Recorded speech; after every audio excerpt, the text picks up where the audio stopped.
Bikepacking gear is a minefield. Some of it's crazy expensive and totally pointless, while some of the cheapest stuff ends up being the best. Over the years, I've definitely fallen for a few marketing gimmicks, but I've also found some absolute gems. Sometimes you need to spend money, and sometimes you really don't. In this video, I'm going to talk through the bikepacking gear I use and the stuff I'd buy again if I had to start from scratch. We'll start with the pricier items because unfortunately some things really are great but come at a cost, and then move on to the cheaper gear that still punches well above its price. Let's start with the pricey stuff, shall we?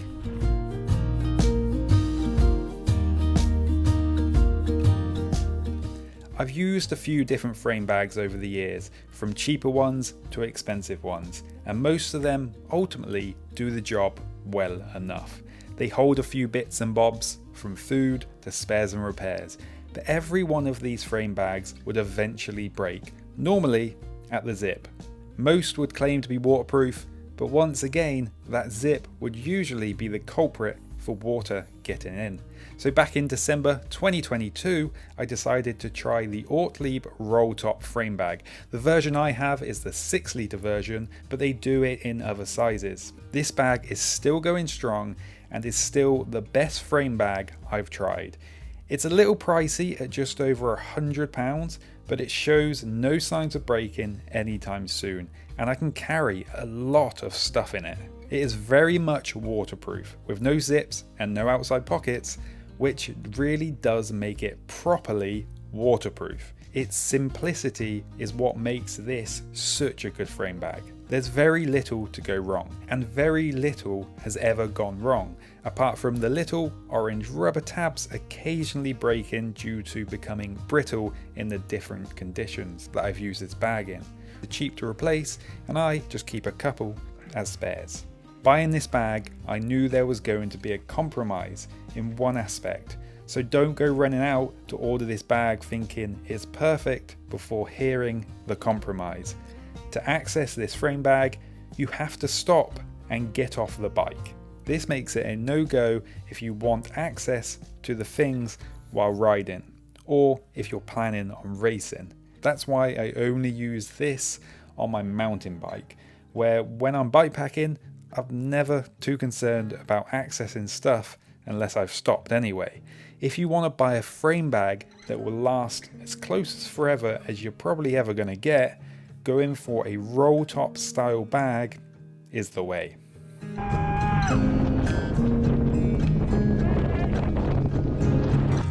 You can't really go bikepacking, especially in the UK, without some form of rain jacket. And that's why my beloved Patagonia Torrent Shell 3-layer is making the list. While this jacket isn't marketed as a cycling jacket, and while Patagonia and other brands do make cycling specific jackets, this one has performed incredibly well over the years. It's been battered by gale force winds, named storms, torrential rain, snowstorms, and everything in between. And every one of those storms has been documented on the channel. Not only is this one of my favourite bits of kit that I carry on 100% of my adventures, it's also a jacket I use day to day. From popping down the supermarket when it's absolutely hammering down with rain, to going on a hike off camera. After 4 to 5 years of week in, week out use in every weather imaginable, this jacket remains my favourite rain jacket I've ever owned. Pit zips help with airflow. It's thick enough to keep the chill of the wind off when you're up high, and it does a great job of keeping the rain out. I just wish I could find it in this colourway again, but after many adventures, many storms and a few crashes, after a very kind Christmas gift, I now have this jacket once more, just in another colour.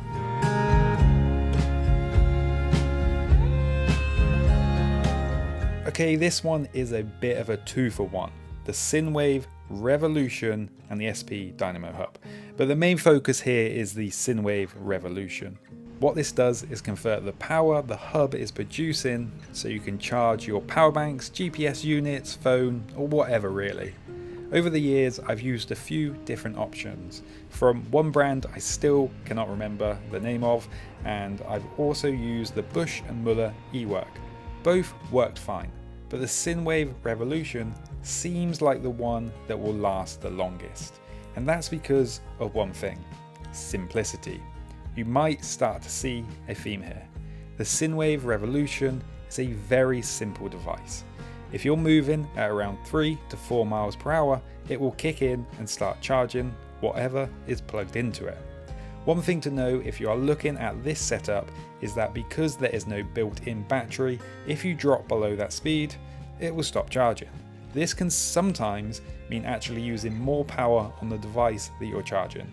However, on something like a Garmin, which is primarily what I keep it plugged into, I essentially have unlimited mapping combined with Dynamo lights. The only limiting factor is me. For what it is, it's not cheap at around £120 retail, but unlike options with a built-in battery, it will likely outlive those for most people. The only real downside I've found isn't the speed cutoff, it's that every now and again the cable ends get damaged, meaning you need to shorten the cable. Over time, at least for me as a taller rider on a big bike, the cable becomes too short. I've actually not long replaced it because this happened.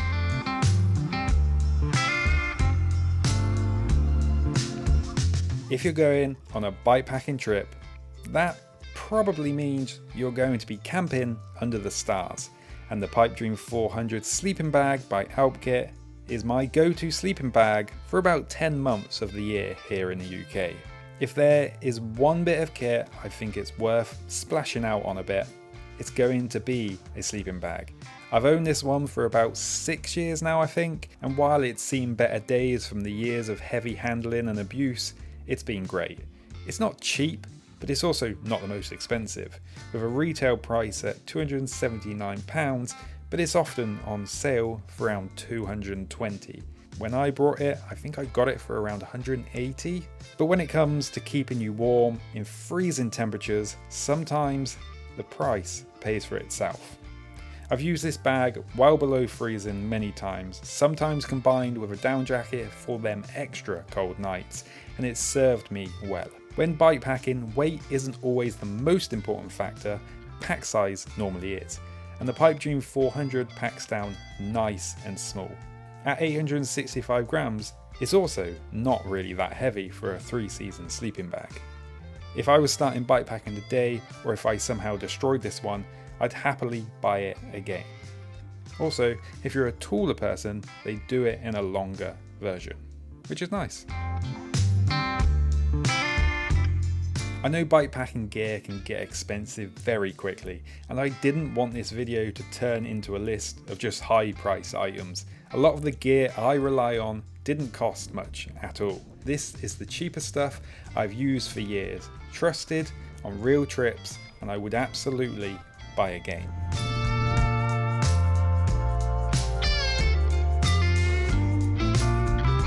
Tyres can come down to a lot of luck or just personal preference, but this gravel tyre is the one I keep coming back to, the Maxxis Rambler in 700 by 50mm wide.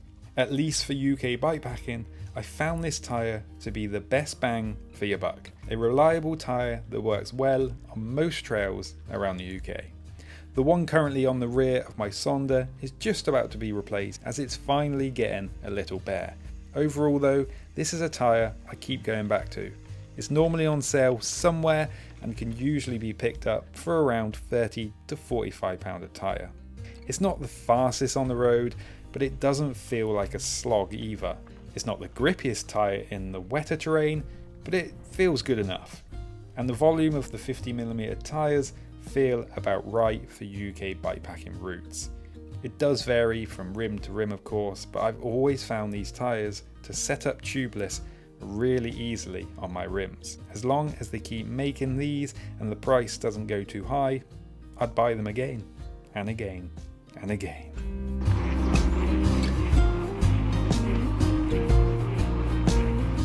If you're into rougher bikepacking routes and always find you don't have enough space on your bars, I really like the Sonda Confucius bar. It's a pretty cheap bar made by Albkit, although it has gone up a little in price, currently retailing at $44.99 and currently on sale for $38.99. I think I got it for about £30. I found this bar to be great value for money and great quality.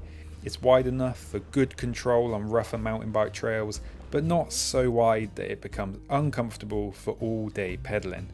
For me, it's transformed how my rigid mountain bike felt on rougher bikepacking routes. Not only does it give you extra hand positions, but having a GPS mounted out front makes it easier to focus on the trail without constantly looking down to check the map. For the price and quality, if you want extra mountain spots or hand positions, it's worth giving these a go. I can't see myself ever needing to buy these again, but if I was building another bikepacking mountain bike, I could definitely see myself using them again.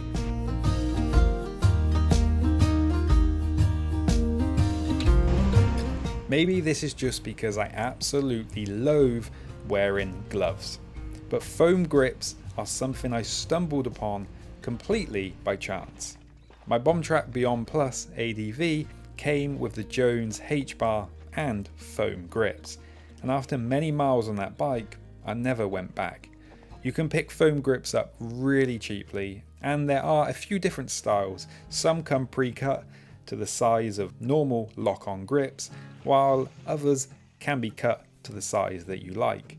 There's also a softer, more spongy foam style that's more comfortable but absorbs water when it rains. It's more like a sponge, so it's better for the drier conditions. I've settled on the firmer, shinier, waterproof kind of versions that don't absorb water as much.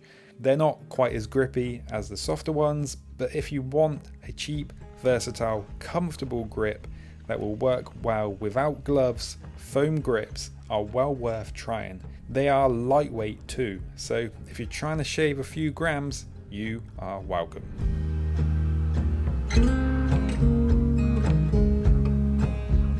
Another cheap item I can't recommend enough for bikepacking adventures is nice, thick thermal socks. They are really cheap, unlike other options such as booties where you can pay quite a bit more.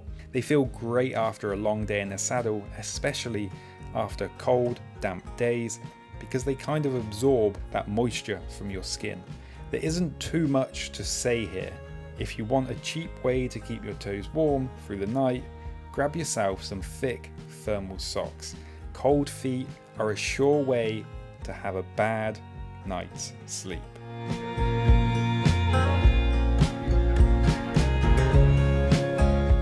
While we're on the topic of cheap ways to stay warm, I'm sure many of you have tried countless gloves, probably some very expensive ones, from ski gloves to cycling gloves. Cold hands suck, and as much as I hate wearing gloves, sometimes you just have to when the temperatures drop. After years of trying different gloves, especially after a rainstorm, no matter how much companies brag about how waterproof and warm their gloves are, they never beat cheap waterproof freezer gloves that you can pick up for less than a tenner.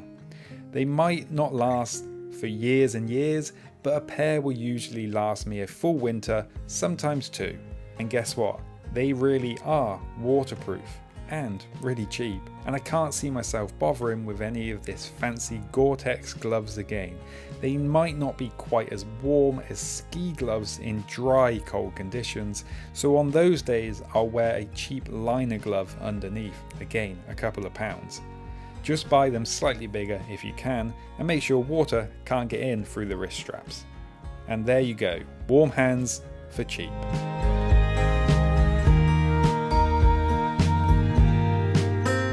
Since starting this channel, and long before it, I've used a lot of SPD cycling shoes, some cheap, some expensive, and some in between.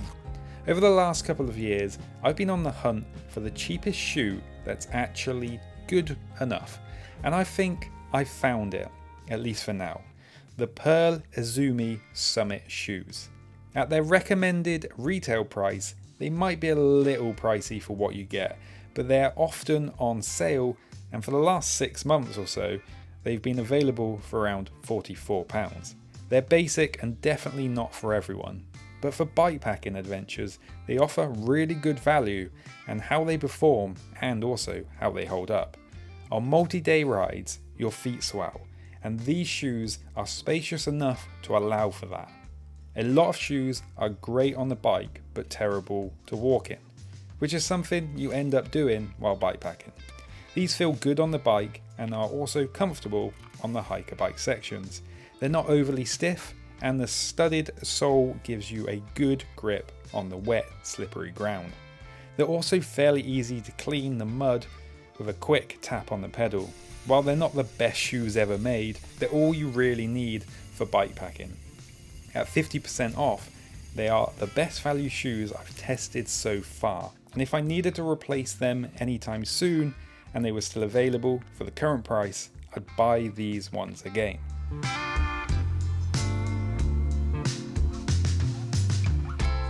If you're watching this video, you probably enjoy getting outside and taking in nature, the views and the weather. But let's be honest, nearly everything we do now requires a battery. A power bank is a pretty essential bit of kit for multi-day adventures. Even though I run a Dynamo and can charge things directly, I still always carry a power bank.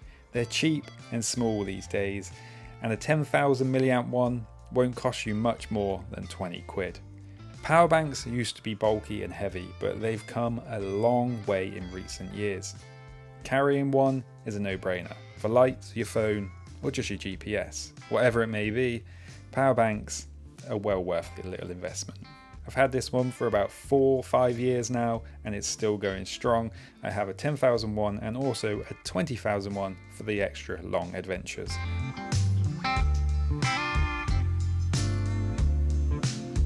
If your bike doesn't have fork mounts, you don't need to buy a new fork. There's a very affordable option called the CFAL Gizmo mount, which is a simple and cheap way to add mounts to your fork at about £10 each. I came across these after damaging the bolts on my carbon fork on the Bomb Track Beyond Plus. The bolt holes unbonded themselves from the fork, and rather than replacing the whole fork, because I still wanted to use the fork mounts or paying for an expensive carbon repair, I used the CFAL Gizmo mounts over the old mount locations so I could carry gear again. If you mount things to a carbon fork, it might actually be worth using this method to avoid damaging the fork mounts. It's up to you. It's a simple solution that acts as a new bolt hole, zip tied in place with a rubber grip. I wouldn't mount anything extremely heavy, but for the extra water bottles, cooking gear or a sleeping mat, it works really, really well. And it looks minimal when not in use.